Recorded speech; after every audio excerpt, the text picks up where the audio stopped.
미국 연준이 기준금리를 0.5%포인트 내리는 B컷을 단행했습니다. 글로벌 고금리 시대가 끝나고 금리 인하의 시대가 본격적인 막을 올렸습니다.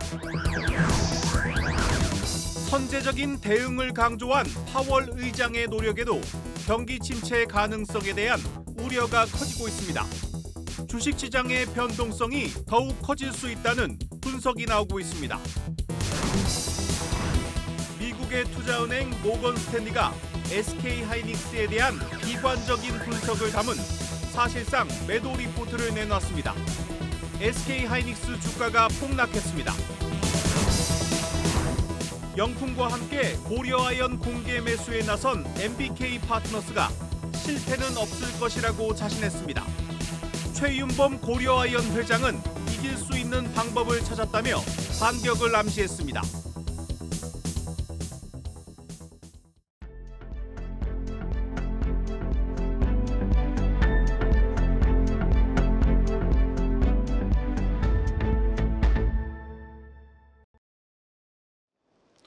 뉴스 플러스 시작합니다.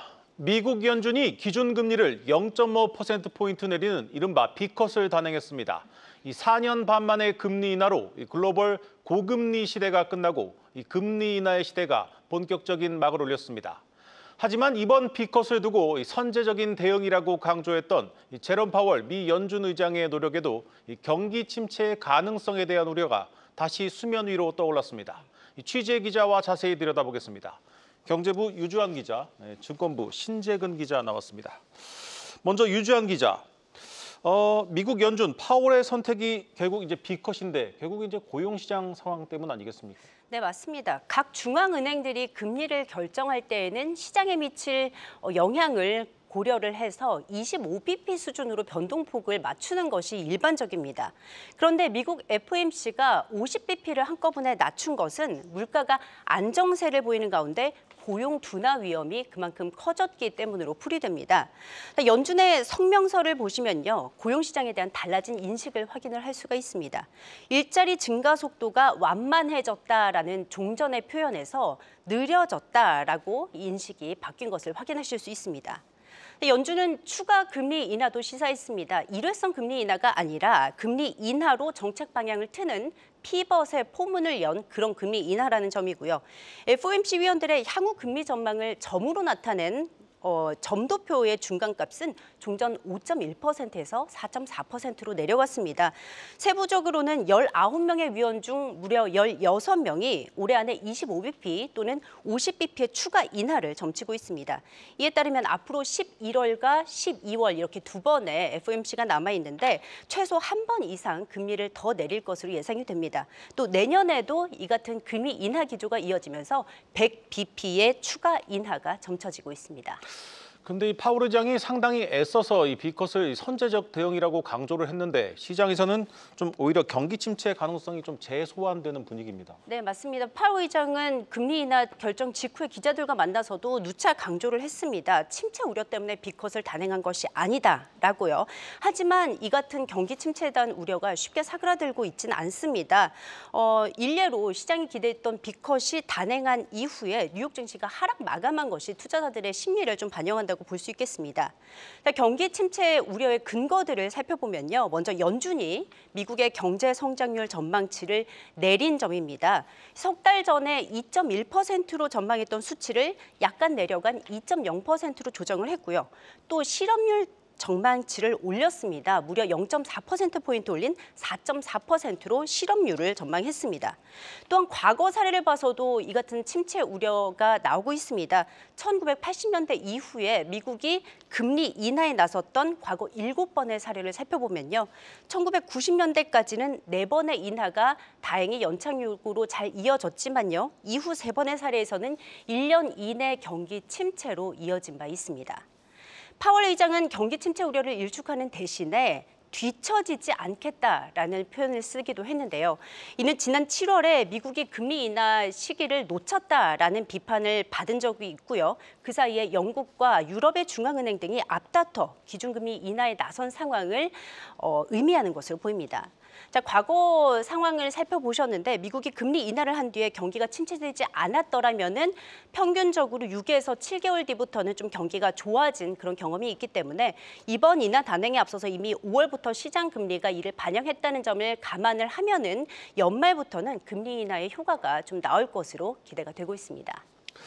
네, 이제 한국은행 차례가 다가오고 있습니다. 이찬용 총재도 이 물가 측면에서는 금리 인하 시기가 됐다 앞서 밝히기도 했고, 근데 한편에서는 이 미국이 이제 B컷을 단행하면서 한국은행이 좀 여력이 생겼다 이런 분석도 있습니다. 한은의 10월 금리 인하 가능성이 높아진 겁니까? 네, 미국의 FOMC가 있었던 직후 오늘 오전에 한국은행은 유상대 부총재 주재로 시장 상황 점검 회의를 열어서 국내 시장에 미치는 영향을 점검을 했습니다. 이 자리에서 유 부총재는 향후 국내 경기, 물가 그리고 금융 안전 여건에 집중해서 통화 정책을 운용할 수 있는 여력이 커졌다라고 평가를 했습니다. 지금까지는 연준의 5.5%, 또 한국은행의 3.5%, 양국 간의 정책 금리가 무려 200bp나 차이가 났었기 때문에 한은이 미국에 앞서서 금리를 움직였다가는 외환 시장의 변동성을 키우고 또 자본 유출 상황에 직면할 수 있다는 점이 우려가 되어 왔습니다. 네. 이제는 미국이 기준금리 인하 기조로 돌아섰으니까 이제는 국내 금융 여건에 맞춰서 좀 집중을 하겠다 이런 의미로 풀이를 될 수 있겠습니다. 뭐 일례로 내수 부진의 우려 또 가계대출 증가 같은 어떤 상충되는 그런 이슈에 지금 직면을 있는데요. 내수를 살리려면은 금리를 내려야 하겠지만요. 또 다른 측면에서는 국내 금융 불안의 요인인 가계대출 수요를 더욱더 자극할 수도 있겠습니다. 이 두 가지가 서로 상충하기 때문에 한은의 고민은 10월까지는 좀 계속해서 이어질 전망입니다. 자, 다행인 점은 9월부터 강화된 가계대출 규제인 스트레스 DSR 2단계가 시행이 됐고요. 정책 시행 이후 지난 12일까지 5대 은행의 주단대 증가 규모가 2조 2천억 원을 기록했다고 합니다. 이는 전달에 비해서는 상당히 좀 둔화된 그런 속도입니다. 만약 가계부채 증가세가 꺾인다면은 한은은 좀 내수 회복에 좀 더 무게를 둘 수 있을 것으로 보입니다. 네. 이번에는 오늘 시장 상황 한번 점검해 보겠습니다. 이 신재근 기자, 이 B컷이면 상당히 큰 호재인데 이미 선 반영된 것인지 아니면 경기 침체 우려가 더 컸던 것인지 미국과 마찬가지로 오늘 우리 시장도 좀 맥을 추지 못했습니다. 그렇습니다. 투자자들이 미 연준의 금리 인하를 경기 침체를 막기 위한 신호로 받아들였고 이게 외국인들의 매도로 이어졌다는 분석입니다. 네. 외국인은 유가증권 시장에서 1조 원 넘는 주식을 팔아치웠는데요. 특히 외국인은 반도체를 집중적으로 매도했습니다. 오늘 하루에만 삼성전자와 SK하이닉스를 1조 3천억 원어치 순매도했습니다. 7월 중순 이후 두 종목에 대한 매도 규모는 현재 10조 원이 넘습니다. 지수는 장중 2,550선까지 밀리기도 했는데 경기 연착륙에 대한 기대 심리가 일부 유입되고 또 기관이 외국인이 내다판 물량을 받아내면서 낙폭을 만회했습니다. 네, 오늘 모건 스탠리가 내놓은 이 리포트가 큰 타격을 줬는데 제가 좀 읽어보니까 SK하이닉스 리포트는 사실상 이 매도 리포트나 다름이 없던데 조금 과하다 이런 느낌도 있습니다. 네, 일단 미국 투자은행인 모건 스탠리가 하이닉스와 삼성전자에 대한 목표 주가를 대폭 낮췄습니다. 이제 앞으로 좀 보시는 것처럼 하이닉스는 26만 원에서 12만 원으로 낮췄고요. 또 삼성전자는 10만 5천 원에서 7만 6천 원까지 내렸습니다. 특히 하이닉스에 대해서는 투자 의견을 비중 확대해서 비중 축소로 2단계나 낮췄습니다. 투자 의견을 2단계나 내린 거는 매우 이례적인 일로 모건 스탠리는 내년 반도체 업황이 크게 둔화될 것으로 예상했습니다. 경기 침체로 인한 수요 둔화에 더해서 중국 메모리 반도체 기업의 공격적인 투자로 HBM 시장이 과잉 공급 국면에 진입할 것으로 판단했기 때문입니다. 하지만 국내 증권업계는 이번 모건 스탠리의 목표 주가와 투자 의견 하향폭이 과도하다고 지적하는데요. 단순히 HBM 매출액 성장률이 낮아졌다는 이유로 업황에 문제가 있다고 해석하는 건 무리가 있다는 시각에서입니다. 네, 여러 이유로 이 B컷이라는 호재에도 시장의 불확실성이 오히려 더 커지고 있는 분위기인데 이 증권가에서는 어떤 분석, 어떤 전망들이 나오고 있습니까? 상승세로 이어지기 위한 선결 조건이 아직까지는 부족하다는 평가가 많습니다. 무엇보다 증시 거래 대금이 크게 줄어들면서 주식을 사줄 수 있는 주체가 좀 부족한 상황인데요. 네. 실제 코스피의 20일 평균 거래 대금은 지금 보시는 것처럼 현재 10조 원을 밑돌고 있습니다. 작년에는 한때 15조 원 수준이었던 거를 감안하면은 30% 넘게 줄어든 겁니다.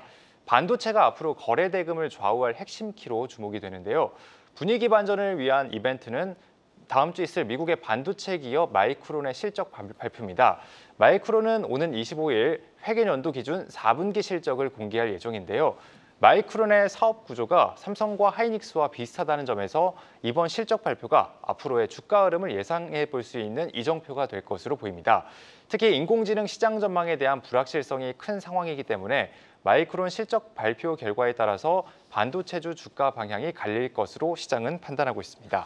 네, 미국 연준이 B컷을 단행한 가운데 이제 시장의 관심은 내일 일본은행의 금리 결정에 쏠리고 있습니다. 예상대로 금리를 동결하더라도 이 시장의 예상보다 이르거나 큰 폭의 금리 인상 관련 메시지가 나오면 또다시 글로벌 금융시장이 뒤흔들릴 수 있습니다.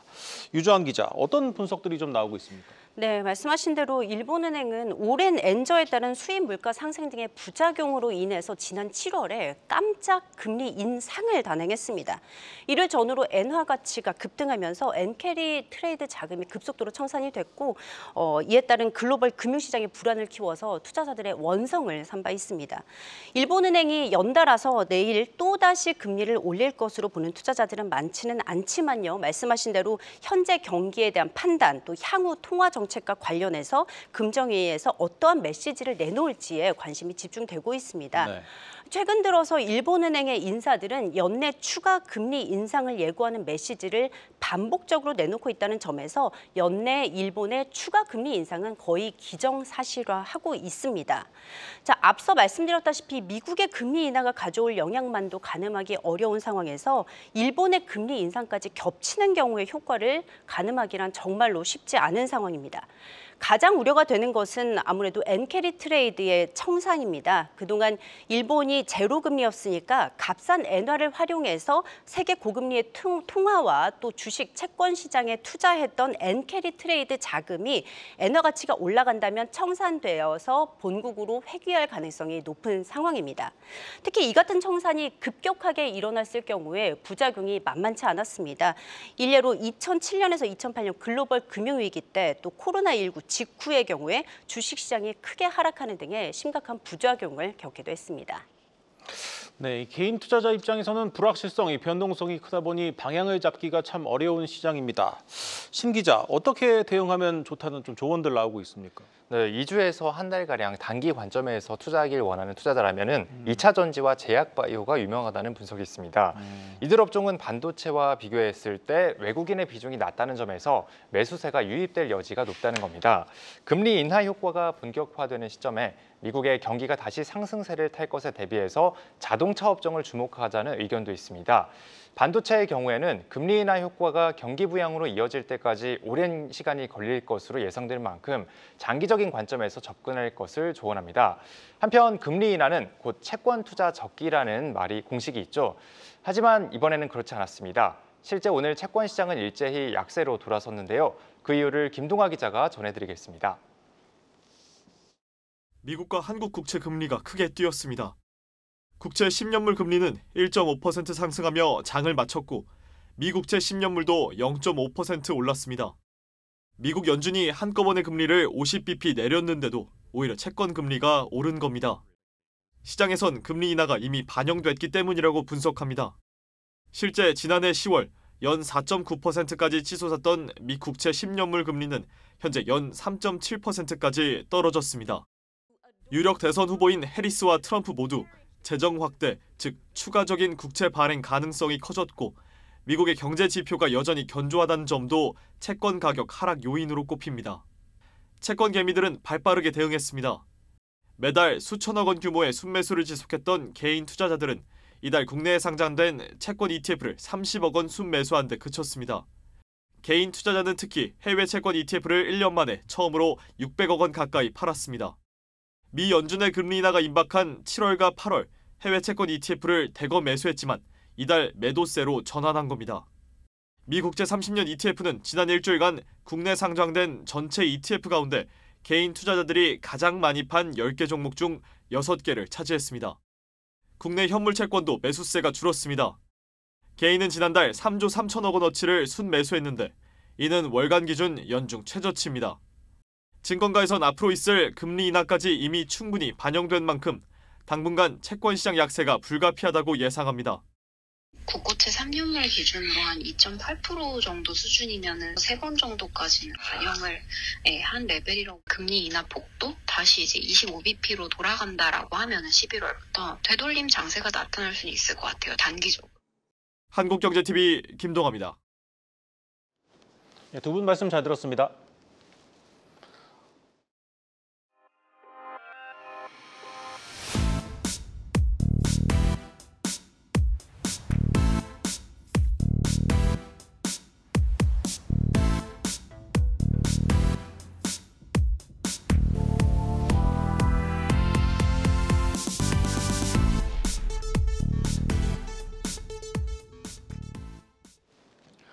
윤석열 대통령이 체코를 공식 방문하기 위해 오늘 출국했습니다. 24조 원 규모의 원전 건설 수주를 확정하기 위한 세일즈 외교에 나섭니다. 임동진 기자입니다.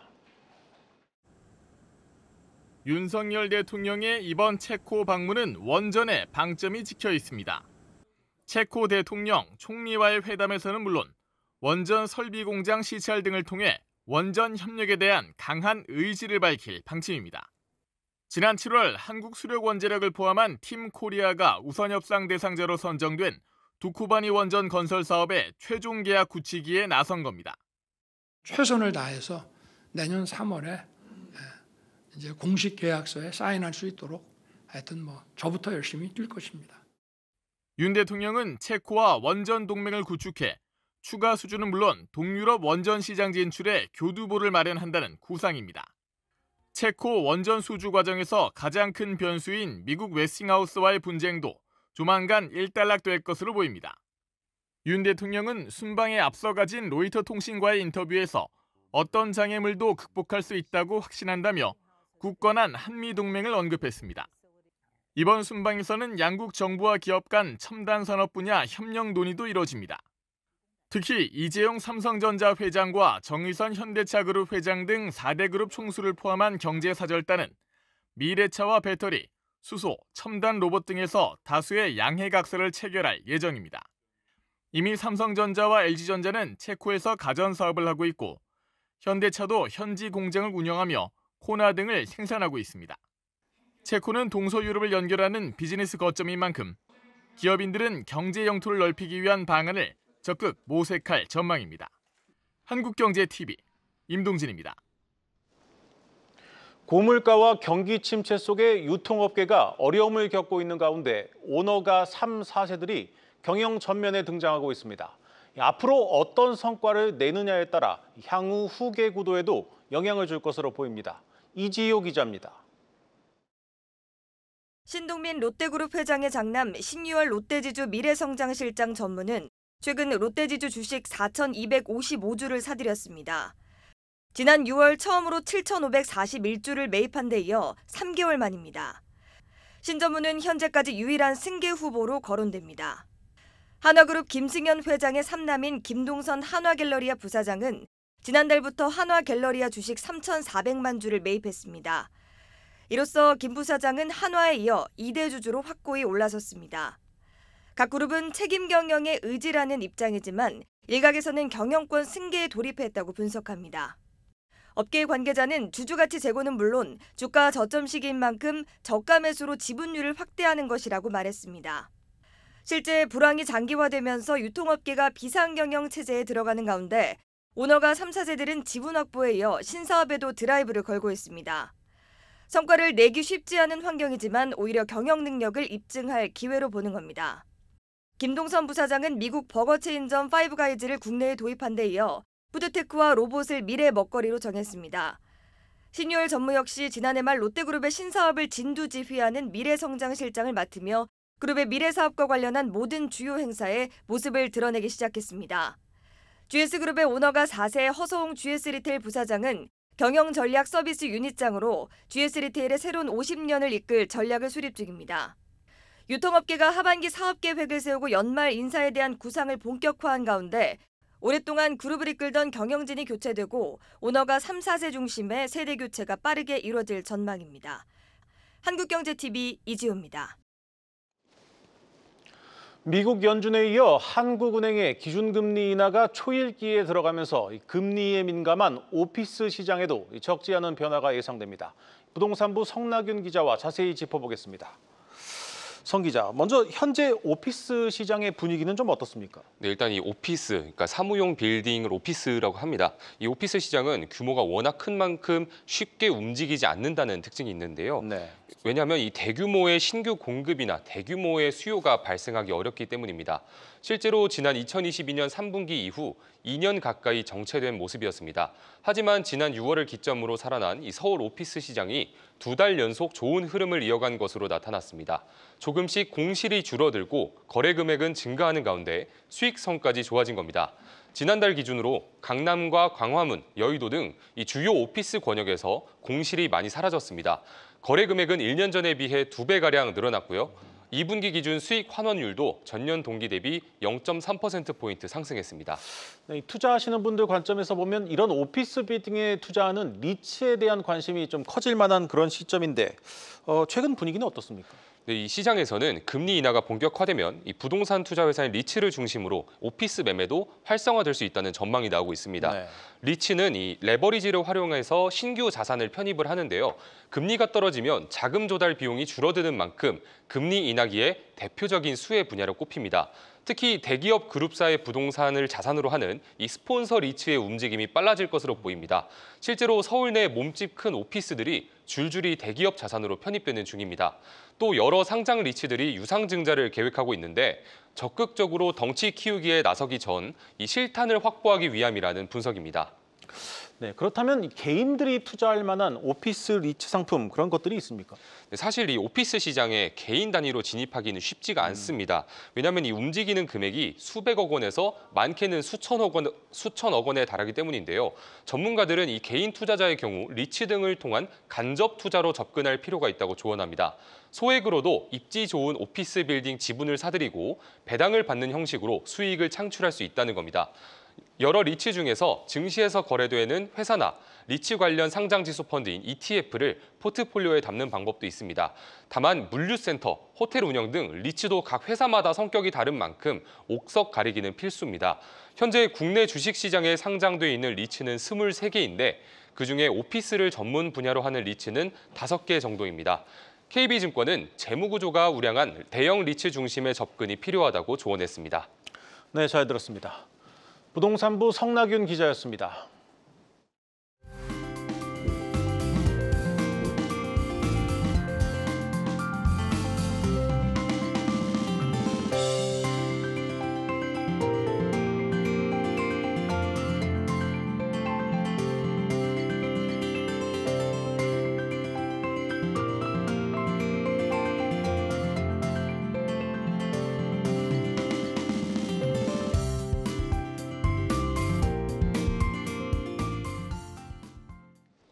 오늘 준비한 뉴스 플러스는 여기까지입니다. 함께해 주신 여러분 고맙습니다.